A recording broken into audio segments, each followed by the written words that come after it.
রাম রাম সবাই রে।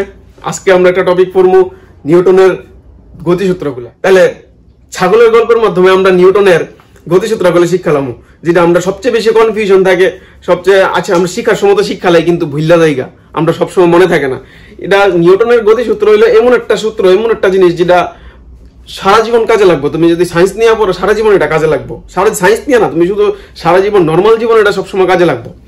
তাহলে নিউটনের গতিসূত্র পড়ার লিগা, মনে রাখার লিগা আমরা একটা শর্ট ট্রিকের মাধ্যমে, একটা গল্পের মাধ্যমে আমরা নিউটনের গতিসূত্রটা আমরা শিক্ষালাম। গল্পটা কি? ছাগলের গল্প।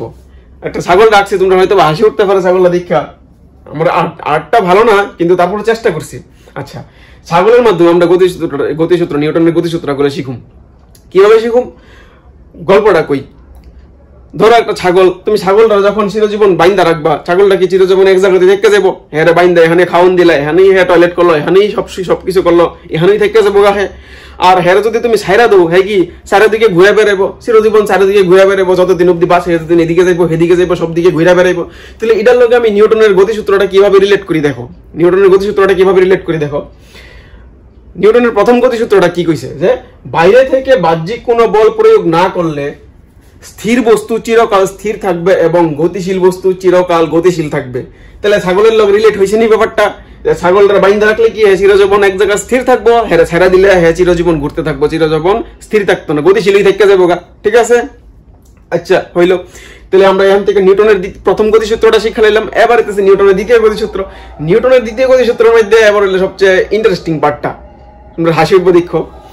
নিউটনের দ্বিতীয় গতিসূত্রটা কি কইছে? নিউটনের দ্বিতীয় গতিসূত্রটা বোঝার লেগে আমি গল্পটা শুরু করি। যে ধরো তুমি এফ বল দিয়ে সেরা বলো, ধরো তুমি লাথি মারলা, একটা ছাগলটা একটা লাথি মারলা। এবার ছাগলটা যখন তুমি লাথি মারো তখন কি একটা বল দিয়ে লাথি মারতে হইব।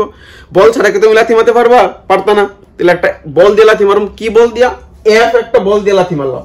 ছাগলটা এফ বল দিয়ে লাথি মারলাম। ছাগলটা এফ বল দিয়ে লাথি মারলে ছাগলটা কি করবো? একটা চিল্লি মারবো। কিভাবে চিল্লি মারে?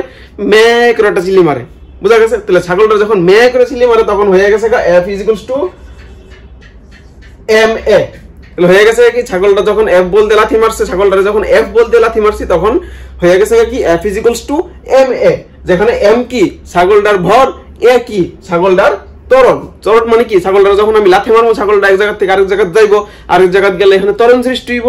তাহলে ত্বরণ সৃষ্টি হলে এফ ইকুয়ালস টু কি এম এ।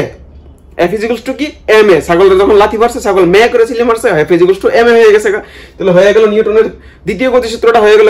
তাহলে নিউটনের দ্বিতীয় গতিসূত্রটা কি কইতেছে? যে বস্তুর ভরবেগের পরিবর্তনের হার বস্তুর উপর প্রযুক্ত বলের সমানুপাতিক এবং প্রযুক্ত বলের অভিমুখে ভরবেগের পরিবর্তন ঘটে। তার মানে এটার মান হইল এফ ইকুয়ালস টু এম এ। বুঝা গেছে? ছাগলটা লাথি মারলে মে করে চিল্লি মারছে, হয়ে গেছে এফ ইকুয়ালস টু এম এ। বুঝা গেল? এবার হইতেছে নিউটনের তৃতীয় গতিসূত্র। এবার নিউটনের তৃতীয় গতিসূত্র বোঝার লাগা আরেকটা গল্প কই, এইটার লগে রিলেটেড গল্পটা। ধরো তুমি ছাগলটারে যে লাথি মারলা, ছাগলটারে তুমি লাথি মারলা, ছাগলটারে লাথি মারতে কি করলো? ধরো একটা রাম ছাগল তো একটু শক্তিশালী বেশি থাকে, একটু বড় সড়ো থাকে। এবার রাম ছাগলটারে তুমি গিয়ে এসে লাথি মারলা। এবার রাম ছাগলটা কি করলো? তোমার উল্টায় আরেকটা লাথি মারলো। উল্টায় যখন আরেকটা তোমার লাথি মারলো তখন কি হয়ে গেছে? ছাগলটারে যখন তুমি লাথি মারলো তখন তুমি ছাগলটার উপরে ক্রিয়া করছো। আর ছাগলটা যখন উল্টায় তোমার লাথি মারছে তখন ছাগলটার লেগে কি তখন কি হয়েছে? তোমার উপরে প্রতিক্রিয়া সৃষ্টি হয়েছে। তার মানে নিউটনের তৃতীয় গতিসূত্রের লগে এটা মিলা গেছে যে প্রত্যেক ক্রিয়ারই সমান এবং বিপরীতমুখী প্রতিক্রিয়া বল থাকে। তার মানে তুমি যখন ছাগলটা একটা লাথি মারছো, ছাগলটা উল্টা দিকে তোমার একটা লাথি মারছে, তাহলে বিপরীতমুখী একটা লাথি মারছে তোমার। তাহলে এখানে নিউটনের তৃতীয় গতিসূত্র তুমি শিক্ষা লাইছো কি প্রত্যেক ক্রিয়ারই সমান এবং বিপরীতমুখী প্রতিক্রিয়া বল থাকে। বুঝা গেছে? আশা করি তোমরা যে একটা ছোট্ট একটা ট্রিকের মাধ্যমে, গল্পের মাধ্যমে যে নিউটনের গতিসূত্রগুলি তোমরা বুঝাইছি, আশা করি তোমরা আর ভুলতা না। আর আমি চেষ্টা করছি তুলে ধরতাম তোমার কাছে, আশা করি তোমরা এটা ভুলতা না। আর নেক্সট ক্লাসে আমরা নিউটনের গতিসূত্র রিলেটেড যে নেক্সট টপিক আছে বা এটার ব্যাপারে যে এরার মধ্যে নিউটনের গতিসূত্রের যে অঙ্কগুলো আছে, অঙ্কগুলা কিছু করাই দেবো, আরো ডিপলি টপিকটা বুঝাই দেবো নেক্সট ক্লাসে। আর তোমরা ভালো করে পড়াশোনা করো, কিপ স্টাডিং।